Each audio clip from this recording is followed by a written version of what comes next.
People Describe There is a series where people open up and share their stories with the internet. Episode 7, People Describe Their Endometriosis. Hello my loves, welcome to my channel. My name is Jess if you're new around here, and if you're not new around here, welcome back sweetheart. It's a joy to have your beautiful face here today. Welcome to People Describe Their Endometriosis. I'm really excited about today's video because this is a topic that I've wanted to discuss on my channel for a while, but I have no clue about it because I don't experience it. I asked you guys on Instagram for some questions for people who have endometriosis, and you always pull through. We have quite a few questions that were presented to these people, and they've gone through and they've answered whichever ones they felt like they wanted to speak about. Today we have 4 people involved in this video, 2 people who have given us videos of themselves answering the questions, and 2 people who have sent in their written answers. So I'll be reading those out. For those of you who don't know what endometriosis is, it's a condition that can be very chronic, painful, and quite debilitating. There are 4 stages of endometriosis. Stage 1 is minimal, stage 2 is mild, stage 3 is moderate, and stage 4 is severe. So what exactly is endometriosis? Endometriosis is a condition where cell tissue that is usually found in the lining of the womb are found elsewhere in the body. This is a more localized example, as endometriosis can be found on other organs as well, but for this example you can see it on the fallopian tubes and the ovaries. There are some links in the description if you'd like to learn more on an educational level, but for now let's get into the video where you can hear these wonderful people share their stories. Was the diagnosis process tricky? Yes, very. I started having issues when I started my periods at 13. I was constantly disregarded by my doctors. I was told periods being painful and heavy was normal. As the issues got worse when I was older and I struggled with my sex life, I was referred to the sexual health clinic to have my embarrassing and degrading examinations done, looking for STDs, even when I told my doctor repeatedly I did not have one. All this before being referred to gynecology. I was 21 when I was finally diagnosed via a laparoscopy. Hi, my name's Rebecca. I'm 28 and earlier this year I was diagnosed with stage 4 endometriosis. So question 1 was getting a diagnosis tricky? Absolutely. On average, it takes women 8 years to be diagnosed with endometriosis, and it took me 13. So I first went to my GP with symptoms age 13, and I think the difficulty with being diagnosed is that so many of the symptoms are commonly mistaken for other illnesses. So when I was 13 and I went to my GP with very painful periods, I was told that was a normal part of being a woman. When I went back to my GP with digestive issues, I was diagnosed with IBS.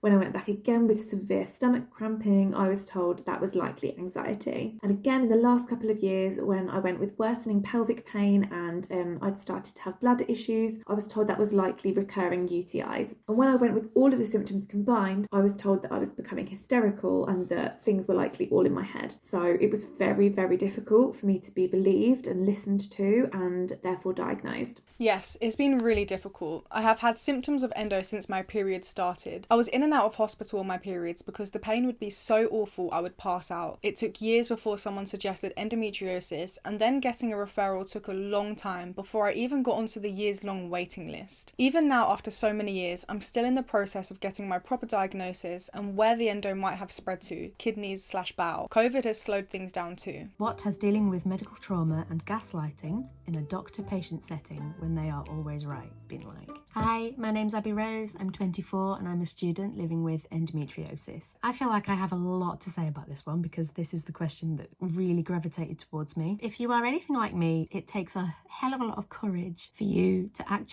accept that you need to go to a doctor. So it's so hurtful and disheartening when we are completely dismissed by the medical professional that we just so happen to see. My GP told me last year that I was being hysterical because I had been complaining about my periods for 13 years. Hysterical. Do you know, sometimes I forget that we're living in the 19th century still, but yes, I was being hysterical because I was requesting to have tests to prove what I'd been saying for the last 13 years was true. It is really hurtful and horrible, but stick with it because it's worth it. I was so lucky to be referred to a female surgeon who I believe was the first medical professional to actually listen to me and believe me when I say, I think something's wrong. I've been living in this body for 24 years and something is quite irregular about me. And she was just like, yeah, completely believe you. Absolutely agree. I can see from the records you've been talking to us about this for 14 years. You've probably got a case here, mate. It's so validating to actually have someone on your side and to have someone believe you. But you know what? It shouldn't be like that. When is the pain? Typically, I get a lot of stomach cramps and shooting pain,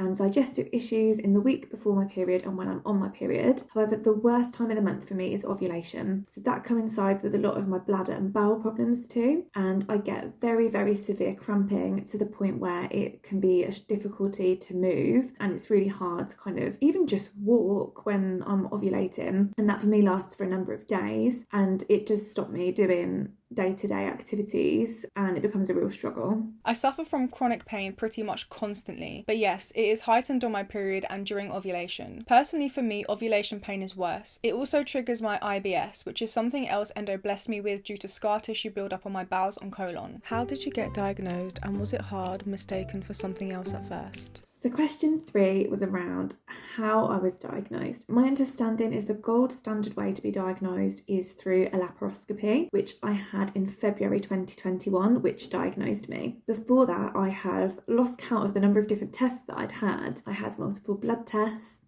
I had to give lots of urine samples, stool samples, I had a colonoscopy, I had multiple different scans, all of which came back not quite on the right side of normal, but not with anything kind of severe enough to warrant them being looked into more or kind of explain or diagnose me. So that's why it was such a challenge for me to be diagnosed, because all of my tests were coming back relatively normal. The second part of question 3 was any of my symptoms mistaken for something else? It's mad to me how many different diagnoses I received over the years that were wrong. So firstly, I was told for 14 years that I had IBS. I was told I might have ovarian cysts or polycystic ovary syndrome. I was told that my symptoms were being caused by anxiety. I was told I might have chronic UTIs. Even Crohn's disease and celiac disease, I was told it was quite likely that I had those. The most scary thing that I was told is that when one of my blood tests came back slightly abnormally, which I now know is common for endometriosis, I had about a month of thinking that I might have ovarian cancer, which was absolutely terrifying. Lots of different illnesses that are commonly mistaken for typical symptoms of endometriosis. Are the periods longer/heavier? My periods are very heavy and really long, and they don't follow a proper cycle. I can be on my period for 2 to 3 weeks and then bleed again after only 1 week of not bleeding. It's hard to prepare for the pain because it starts at any time. I have endometriosis and sometimes doubt whether it's really as bad as it is. Do others feel like this? Yes. Oh my god, yes. This goes hand in hand with the gaslighting question. You know, if society tells you one thing for so long, you're going to believe it. Like I said before, it takes a lot of courage for you to actually stand up and go against the grain and say that something is wrong. We just assume that we're not going to be listened to. And I think it is so easy to accept that that's correct and that, you know, everyone else has it worse than us. But if you're feeling a certain way, it's valid and you have every right to speak to someone who will listen to you about it. What's the best way to help someone who has it, and what helps the pain? I find it really helpful with my illness if someone offers practical support. See if they need help. I find it really helpful with my illnesses if someone offers practical support. See if they need help to their appointments or if you can pick up shopping for them if they can't leave the house. And emotionally just let them know that you believe them and that they deserve help with this condition. The things I find help the pain are heat. I love hot water bottles for the pain. And I also take painkillers and use a CBD cream too. What are the 3 biggest signs that you might have it? So for me, the first of which is painful periods. So this isn't just normal cramping that goes away with some paracetamol. This is painful periods that are so extreme that they leave you unable to move or unable to complete your day-to-day activities and tasks. They stop you from living your everyday life. Secondly, painful sex. It is not normal for sex to hurt before, during, after. That isn't normal, and that is a really big giveaway that you might have endometriosis if that's something that you're experiencing. And then finally, another common symptom of endometriosis is pelvic pain. So that's not necessarily when you're on your period, it could be mid-cycle or kind of anywhere in between. Pelvic pain would be anywhere below your belly button that is hurting. Not all sufferers bleed excessively, do you? I personally do not have periods because the surgeon that I spoke to suggested that I go on the pill to prolong the process of endometriosis. I was worried it was going to affect my fertility in the future. So she suggested that going on the pill would not put a stop to it, but that it would pause it. It would stop it from progressing or getting any worse. But I can absolutely hand on heart say, yes, my periods were horrific. I started my periods when I was 10, and from the first one, they were 10 days long, heavy from start to finish. I was going through 2 or 3 pads a night. You all know adolescence is horrific enough as it is, but pretty much constantly having the fear that you're gonna stand up and there's gonna be that scene from The Shining, that elevator scene from The Shining. Yes, I absolutely did bleed excessively. I understand that that isn't correct for everyone that has endometriosis or everyone that has periods, but that was one of the main reasons that I believed that I had endometriosis when I was younger. And I do not miss that.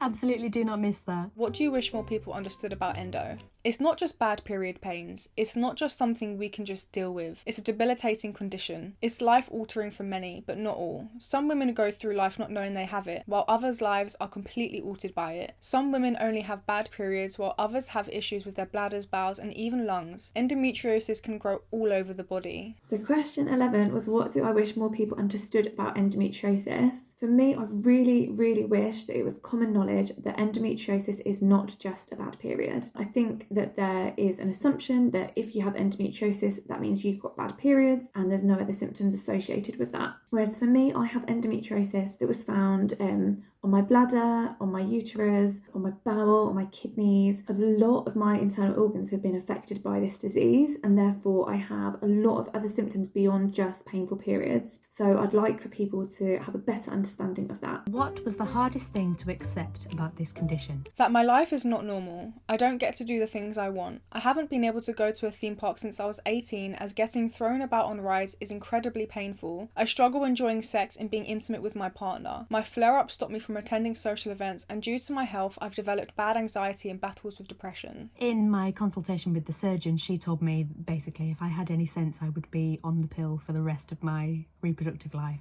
My menopause will be something that is medically induced. It will not be natural. It's quite hard to hear that I'm going to have to be on some kind of medication, not necessarily for the rest of my life, but potentially for the rest of my life. Getting old is scary enough. I shouldn't have to worry about anything else on top of it. Also, personally, the idea that this could impact my fertility and it could impact my chances of becoming pregnant or provide any kind of complications in any potential pregnancy that I might have. I, like everyone else in the world, I'm terrified of doctors and hospitals as it is. Pregnancy to me is something that completely terrifies me. It's something that I want, but it's scary to think that there could be issues actually getting pregnant in the first place. And not only that, but you know, there's big chances that things are going to go wrong. And I mean, pregnancy is difficult enough when everything goes perfectly well. The idea that there could be, potentially making this sound a lot worse than it actually would be, but horrible complications or something going wrong absolutely terrifies me. Yeah.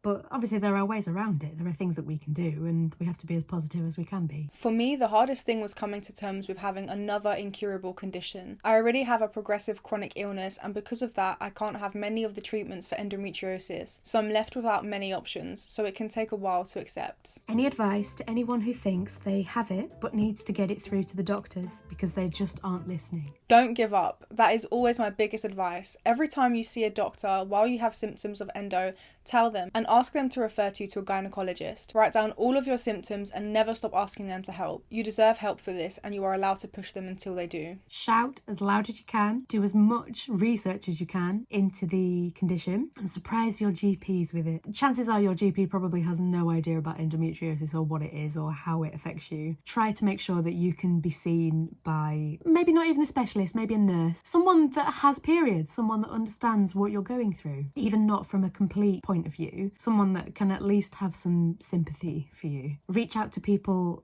around you. Try and potentially even join support groups, people that know exactly what you're going through. I'm sure there are millions of support groups for people with endo in our wonderful community. Don't let anyone silence you. You are valid, your feelings are valid, your pains and sufferings are valid. Thank you very much for coming to my TED Talk. Trust me, I've been there. I had 14 years of being told that nothing was wrong or being misdiagnosed, and before my diagnosis I had a year of calling my GP every single week, solidly for a year, asking for answers and asking for referrals and to be diagnosed. So I would say don't give up. You know your body better than anybody. If somebody is telling you that your symptoms are all in your head, but they're stopping you from doing day-to-day activities, that's not in your head and that's not normal, and don't let them tell you that it is. Keep fighting and asking to see other GPs and other doctors until you get one that will finally listen to you. I would also say to write down your symptoms. So I kept a symptom diary, kind of tracking where I was at on my cycle, what was happening to my body. And then when I finally saw an endometriosis specialist, I was able to hand that to him, which helped him to diagnose stage 4. So I'd say that that's really important.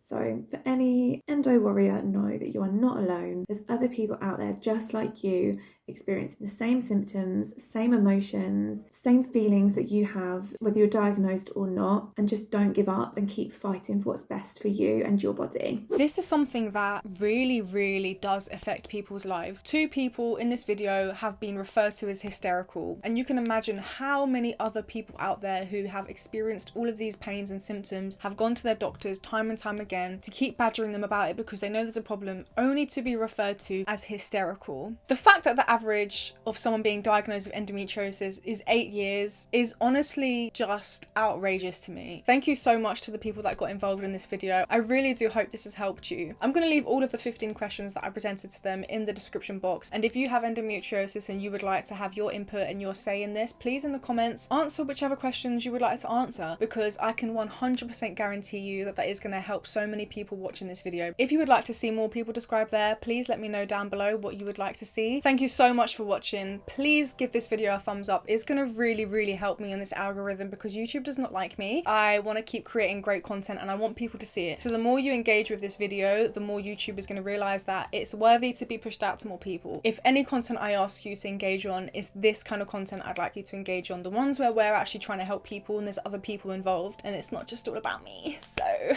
yeah, thank you so much for watching. Have a wonderful day and a wonderful life, and I'll see you back here very soon. Much love. Peace.